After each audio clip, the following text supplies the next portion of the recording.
Hi, everybody. This is Civics Part 2. Happy to see you here again. So, for a lot of people, some people are just really brand new to civics and CASAS and what all that means. So, I want to direct your attention to training.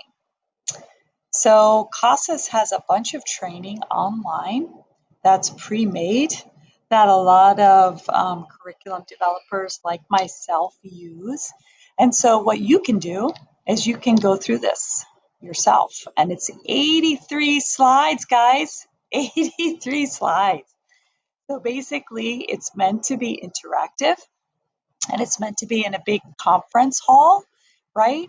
So if you're scrolling through it, there'll be welcoming, introductions, raise your hand based on your agency, sit down, where they kind of sort the staff and they can see how many people will have different varying types of experiences, right?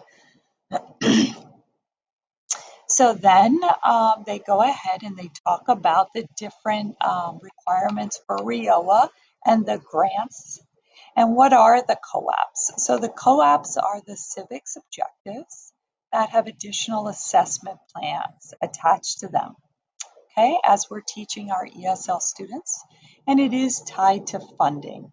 And because of that funding, teachers receive a certain stipend based on that, okay? And so even they use an AHA sheet and a parking lot that we currently use in our Zoom as chat. The parking lot has become the chat in this new pandemic digital age. Okay, so we start this training as they're talking about EL Civics. They go around the room and they're having different agencies introduce themselves, right? Um, each agency can only offer 3 EL Civics co-ops per program. Actually, that's not true. Okay, some offer 4, some offer 6. Okay, so we can even reduce the amount that we currently offer. We're offering 4. Okay, so that has changed. Each EL Civics objective must have 30 hours of separate and topic-related instruction. Students who are beginning low, ESL 1, cannot participate in the EL Civics. So they're talking about citizenship prep in that. So it has changed, and they're able to get different community resources such as health and DMV, especially in census year like last year, and in this year with the voting and the real ID. So a lot of places to sign up for voting is the DMV or the post office. And so it's really important for us to get information to folks. Okay. So it's very important. Remember that this training is done in 2012, and there have been lots and lots and lots of changes. And this is actually a truth or fiction game that's being done in a big conference hall. And usually the school district would send folks to that conference hall, and then they would bring information back. Last year, Rosalie and I went, and Norma, I think. Yeah. Okay, so we go ahead. EL Civics can be taught in a multi-level class as well. So there is a very detailed training on the CASAS website, and there's a very detailed guideline on the pre-approved civics objectives list. It's really important. And so it takes you through all of these links, which will help you kind of navigate the things that I'm always talking about, which would be the standards, listening, speaking, reading, and writing, as well as the core competencies for language. Okay, there's tons of ESL, citizenship prep, interview questions, and how to prepare for that.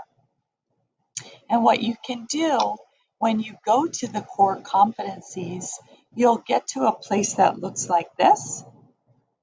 And these are very detailed, right? And you can see the number along the side. And this is a 34-page document, right? And then I can scroll all the way down to 28, and I'll be able to find my health.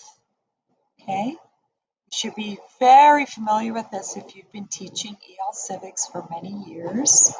So what I do is find my healthcare, and then what I can do when I take a look at the coursework that has been provided for you on Canvas, you can see that this is for beginning to advanced levels. And then you can also see that there are 11 lessons that teachers are meant to, actually there's a little bit more, let me scroll down because there's 12 and 13 over here.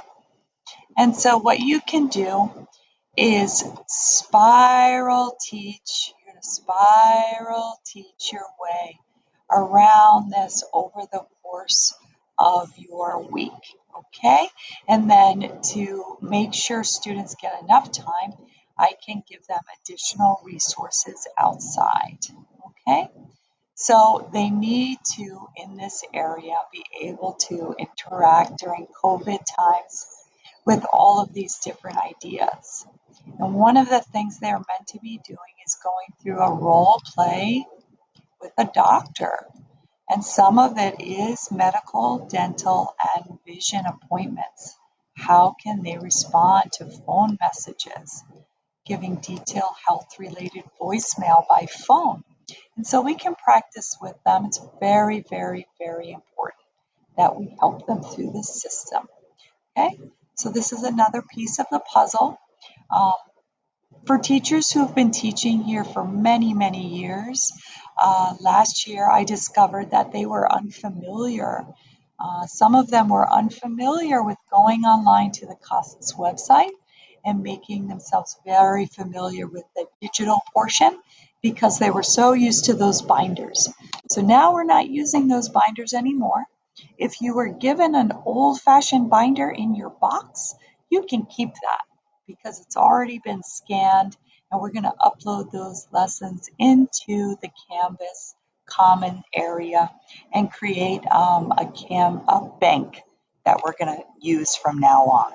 So if you received a binder, that's yours to keep. We won't be using those anymore in class, but we will be using the things that are online for ourselves. Okay, so I hope that answers some questions on civics and where to find some really good information.